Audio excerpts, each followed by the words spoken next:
Long and Alina had only been married a short while, even though they'd been together for 7 years. Both were 35 years old, fully grown, self-sufficient adults. They took their time getting married, not leaping in head first. They only moved in together once the wedding was official. Luckily, Alina had inherited an apartment from her grandmother, which was a huge help for the newlyweds. Each of them had their own interests, their own routines. They used to joke that they were modern enough not to keep tabs on each other, only on themselves. Their favorite thing was to share dinner, watch a show together, then linger over tea by candlelight in the kitchen. One evening, that was exactly what they were doing, unwinding after work, halfway through their second pot of tea. "You won't believe this," Alina said, eyes on her phone. "Emily's getting divorced." Long did a double take. Emily and her husband had always seemed like such a solid couple. "What happened?" he asked. "He's gone back to his first love, apparently," Alina replied, casually tapping away on her screen. "Turns out he's been having a fling behind Emily's back for 6 months." She spoke about it with the kind of shrug you'd use for something totally normal, like it wasn't worth getting worked up over. That tone immediately put Long on edge.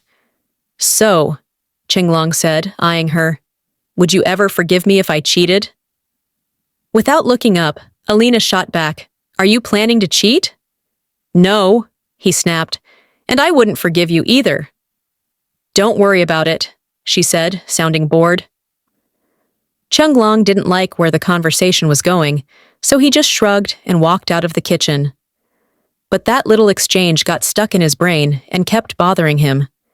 He'd never really considered infidelity, neither his own nor Alina's. He was sure he'd never cheat, but he had no way of knowing what might go on in her head, and that nagging doubt unsettled him. He tried talking it over with his friend Andy, but Andy basically laughed at him. At first, Long felt hurt that his buddy wasn't more supportive, but later he realized maybe Andy had a point. Long was spinning problems out of thin air. Alina had never given him any real reason to suspect her. She had just told him about her friend's unfortunate divorce. He was the one who took it and ran with it. Still, he began noticing odd little things, like how suddenly Alina was really into driving the car. Before, she'd rolled her eyes about having a license at all. Now she couldn't get enough of it. Long found it pretty amusing, though he never said so to her face. "So, who do you drive around with all the time?" he asked irritably one day, while they were in the car together. "I mean, seriously, would it kill you to throw out your trash when you're done?" Candy wrappers and empty coffee cups were scattered around.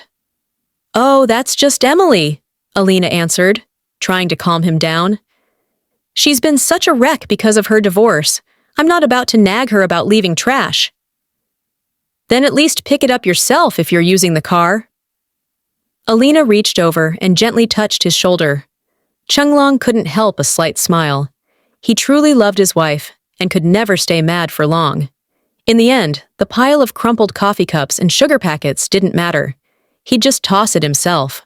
A few days later, Long came home from work to find that Emily, the same friend going through the divorce, was over at their place. She didn't seem the least bit gloomy.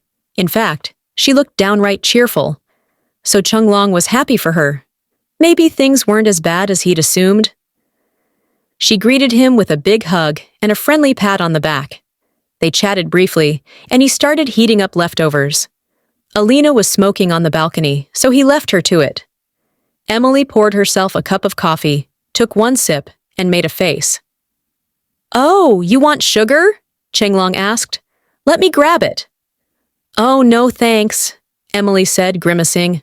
"I hate sweet coffee." Long froze for a second. Wasn't this the same Emily who supposedly left sugar wrappers and stir sticks all over the car? At least, that's what Alina had told him. Trying to keep it casual, he nudged the conversation in that direction. "So, you and Alina hang out a lot these days?" Emily shook her head. "Honestly, no. I've got so much going on at work with end-of-quarter reports. I barely see anyone. We mostly just call each other." Long nodded and went back to fixing his dinner, but his mind was racing. If Emily never rides with Alina, then who's really leaving that trash in the car? Emily had no reason to lie about something so minor. By that evening, the question was consuming him. All night, he tossed and turned, unable to sleep. Finally, he landed on a plan. He'd buy a small device to record whatever went on in the car. A bug of sorts. Right away, he checked online, found what he needed, and, feeling oddly relieved, managed to get some rest. The day arrived.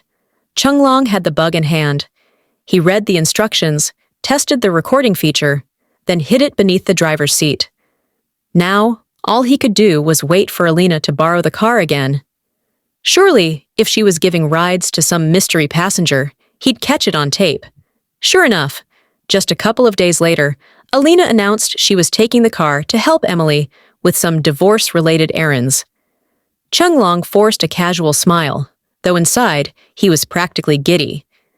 In his mind, there was a 99% chance Emily wouldn't be in that passenger seat. All day at work, he could barely concentrate, counting the hours until he could listen to the recording. When Chunglong got home that evening, Alina was already in. He told her he had to head out to see a friend. His heart pounded as he rushed back down to the car. He plugged in his earbuds, pressed play, and braced himself. His palms were sweaty. He had to rewind a few times, skip ahead, until he finally heard the car door slam. And there it was. A man's voice. Chunglong's stomach lurched. So it's real. She's really doing this. He jumped forward in the recording, trying to parse their words, but his mind was spinning. Then suddenly, the engine noise stopped, and what followed was a series of rustling sounds. And a soft, unmistakable moan. Alina's moan.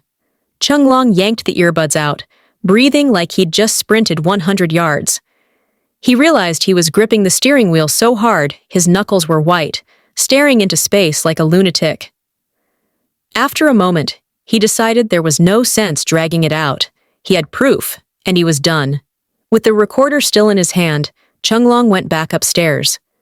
Alina blinked, confused to see him return so quickly, but he said nothing.